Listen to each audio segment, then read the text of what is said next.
Hello everyone and welcome to episode number 8 of La Violette Yarn and Gift Co. Shopcast Knitting Podcast. My name is Manos. I am the owner of La Violette Yarn and Gift Co. located in Bouctouche, New Brunswick. We are in the Atlantic part of Canada near the Atlantic Ocean, and it's a super beautiful rural community, so come on in and have a sit with me. Today's tips and tricks I like to share with you is all about stranded color work and how you can make it even easier. So join me in a few minutes, grab your favorite drink, and we'll see you shortly.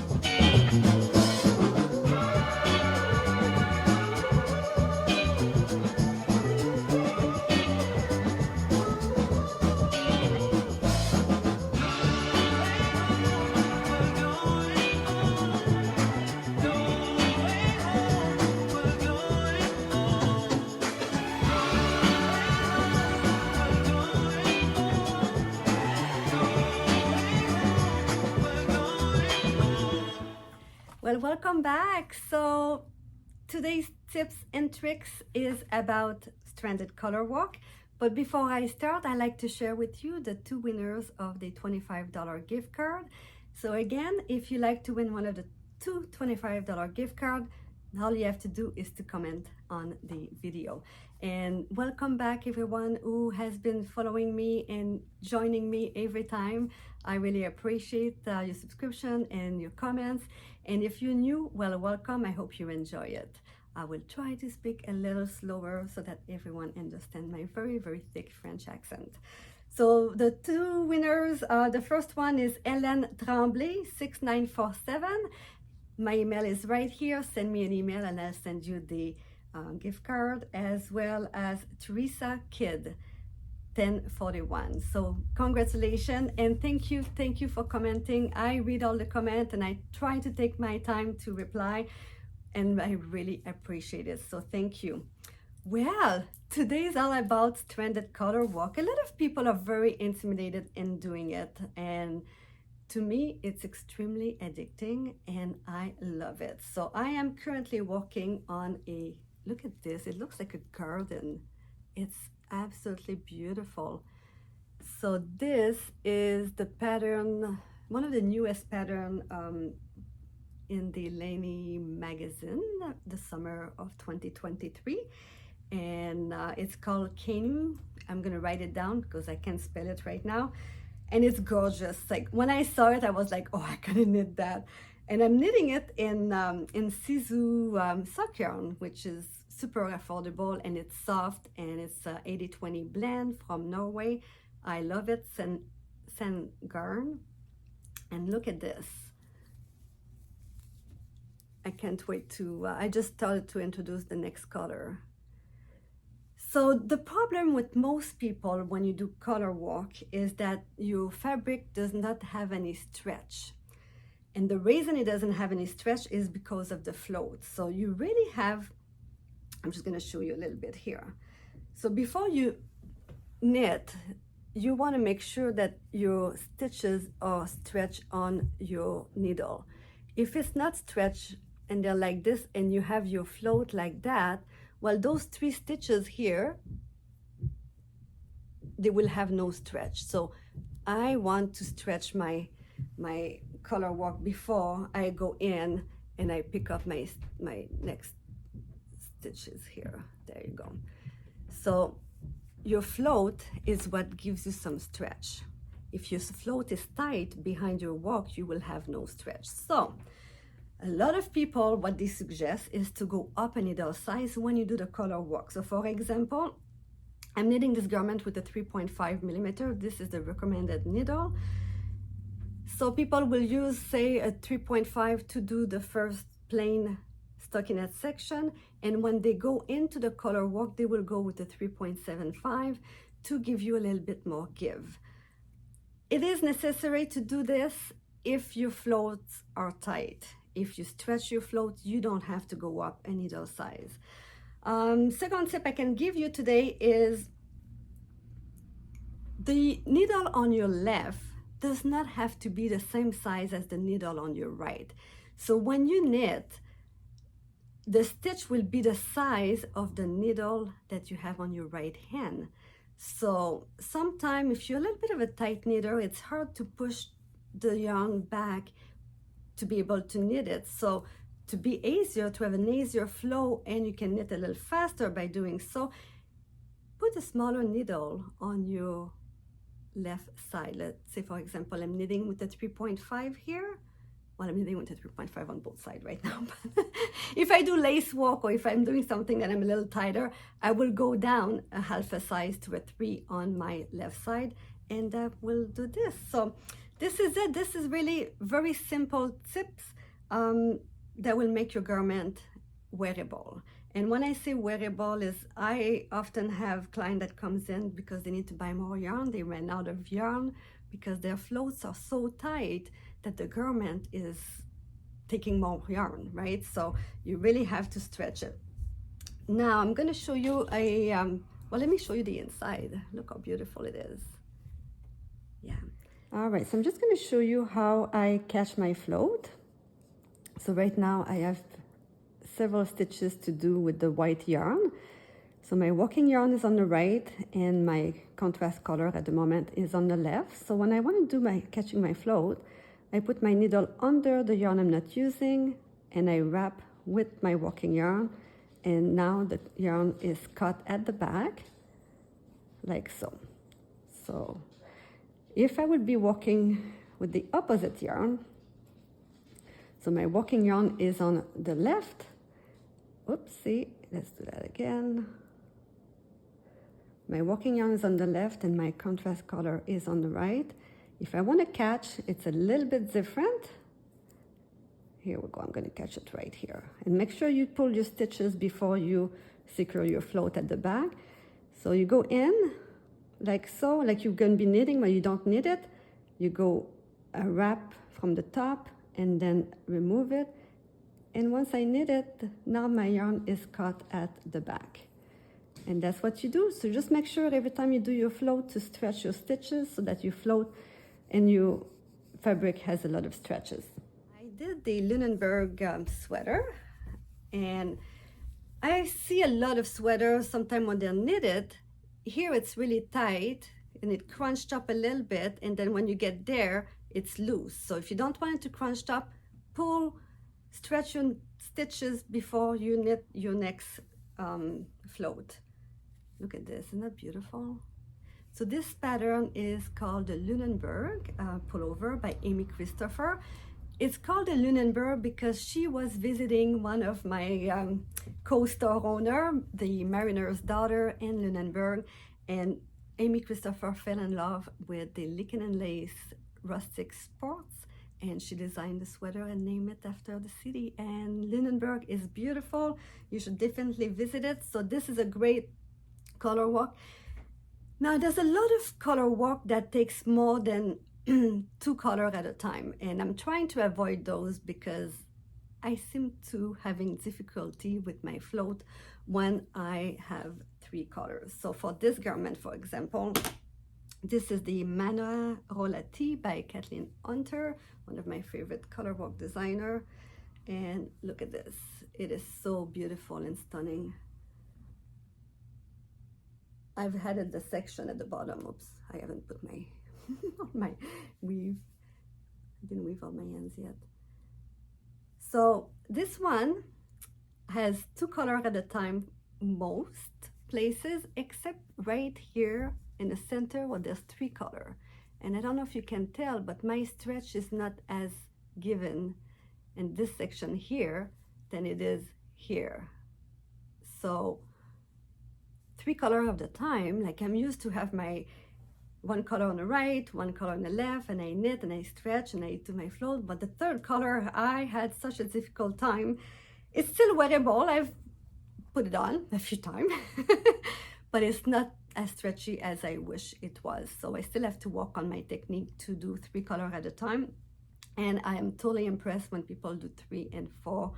It's amazing. Like, thumbs up, people. That's really something else. So that's it for my tip and tricks today, but I like to talk to you about some of my FO and what I'm wearing today. So today I am wearing one of my Ranunculus, and I've done many of them. It's addicting, they're so versatile, and you can make them with any yarn. When I first made it, it was made with just one size and one skein, and mine was way too short and too little. I gave it to my daughter. Now I know that now the pattern has many different sizes, and it's amazing. I've done this one here with one of my favorite yarn, and it's the Manos del Uruguay Alegria. And I like it because this yarn is super soft.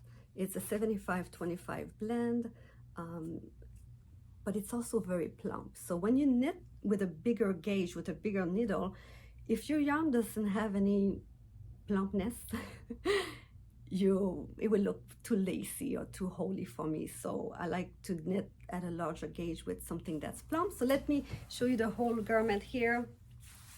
Look at this. It's just beautiful. So I did alternate skein with this one. I actually made two of the exact same sweater. I gave one to my daughter's girlfriend, Danielle, when she came and visit a couple of years ago. So I made two. I made one with a skein without alterning, and there was a lot of color pulling, and I wasn't sure if I liked it. So I decided to make a second one and alternate skein. So when you alternate skein with something that's, even though it's kind of semi-solid, there's a lot of variation in the color, which will give you color pulling. And I wish I had the other one to show you, but anyway. If you don't want the blotch of light and dark, you should alternate skein. So I did 2 rows of one and 2 rows of the other. And it kind of look a little stripy, but I'm extremely happy with it. And I love how the twisted rib falls. I use the twisted rib on many garments now. It doesn't call for twisted rib. I like it. I put it on, and yeah, so lots of color in store, and I love those nice jewel tone color. Beautiful, really, really beautiful. So another FO that I have, this is my most recent one. It is done with Sunday, the double Sunday, and this is a PetiteKnit colorway called Electric Blue, and the color number is 6046. Love it. And it's funny because things are falling on me. The single Sunday is 100% merino, non-superwash, fingering weight, and the double Sunday, same 100% merino, non-superwash, and a DK weight. So what I did is I did 2 gauge, because I mean, we're a very little tiny shop here, and it's very hard to carry all the colors and all the weights, even though we really like that. So I did a swatch with 2 strands of the regular fingering Sunday, and I did the other swatch with 1 strand of the DK double Sunday, and the result is the exact same. Yeah, so it is absolutely stunning how you can use 2 strands or 1 strand to have the same.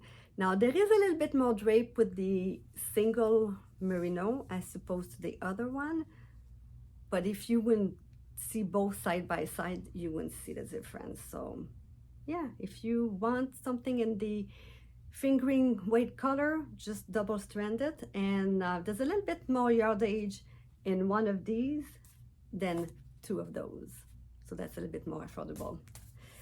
And let me show you my FO. Oh my gosh, it is so stunning.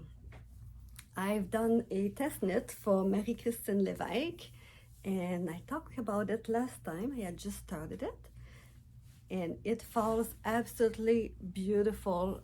This is called a saddle shoulder construction, and the button band is knitted at the same time as you knit the garment. So you start at the back, and then you pick up stitches, and then all of a sudden you're just knitting everything together with your button band. So the button band, this one here is a rib 1 by 1. You could sub that for a double knit to have a little bit more structure, but it's not needed on this garment. And let me show you how it falls. It is so beautiful. I am in love with it. Now, I did not do my twisted rib because I was test knitting. I followed the pattern exactly. She gives 2 sleeves option, one that is a little bit more taper and one that's a straight sleeve with more rapid increase at the cuff. And I did the tapered one. I absolutely love. I love it so much.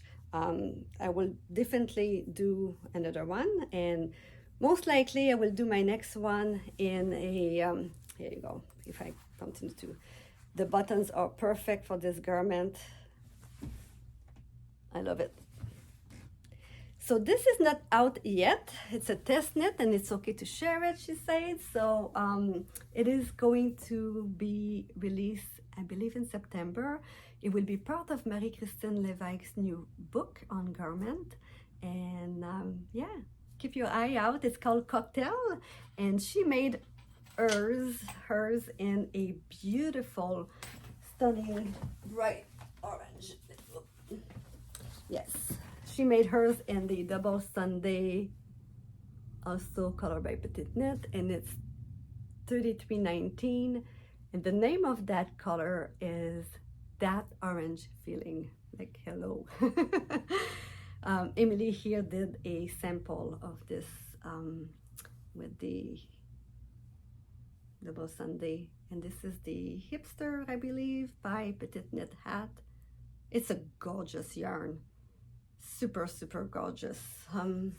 Yeah, so what else do I have? Talking about Emily, she just finished a garment, and this is the Anker tee by PetiteKnit. We haven't blocked it yet. She just finished it on Sunday, and we're closed Monday, Tuesday. So I am going to take it home and block it, and it's lovely. This pattern has been done many times. I just love the way this yarn feels, and this is done with the Lichen by Sandnes Garn as well, one of my favorite yarn, commercial yarns. So here you go, this is Lichen. Yeah, there you go, beautiful. We have so many colors of that. It's a blend, so it's a cotton, linen, and a little bit of viscose blend. Absolutely gorgeous. If you haven't made that, she has PetiteKnit has 2 versions of this. Well, she's got kids version as well, but the adult version comes, I think it's called the Anker tee or the Anker t-shirt. One is DK weight and one is fingering weight. So you can do the fingering weight with a thin linen, which means fingering, like it's thin. And the other one is just the linen, which is the DK version. So yeah, this is a beautiful pattern, super popular. And that's it, guys. And I like to take the opportunity right now to send you over to my friend Sophie's YouTube channel to see the winners of the make-along that we had. So Sophie and I hosted this make-along. You could have knit, you could have crochet, or you could even weave a garment, and you basically had the whole spring to do it. So we started it in the first day of spring. It ended the first day of summer. So the reason we did a very early summer make-along is that summer is here now and you can wear all your knits. So all the winners are announced on the live that we had. We recorded on our channel on December, I'm thinking of Christmas. And I know why I have Christmas on my mind, I'll tell you in a second. We recorded on April 25th in the morning on our YouTube channel. So head over to see all the inspiration for summer knits. We had a lot of fun. So the reason I have Christmas on my brain right now is because my kids are coming and I am so excited. We celebrate Christmas in my family in July. And it is not a camping thing for us. It's because it's easy to travel on the East Coast. My daughter lives in Montreal, and my son and his girlfriend lives in Hamilton, Ontario. So it's easy to travel, and there's so much more to do on the East Coast in the summer that we decided to celebrate Christmas in July. So we do the Christmas tree, we set up the Christmas table. I don't go all the way out like I do at Christmas time, but this is what we do, and I have my beautiful knitted Christmas stocking, which I should show you next time we are on. So yeah, have fun, guys. I will talk to you in a bit. I hope you're well, and I haven't been recording because it's been so busy and I've hurt my back. I've got some lower back issue, but anyway, it's better now and my mood is up, so here I am, and I hope you're well. And if you want to come and visit, come on in. I'll be here. The store is open from Wednesday to Sunday, and we look forward to seeing you. Thank you so much for commenting and subscribing. Until next time, be good.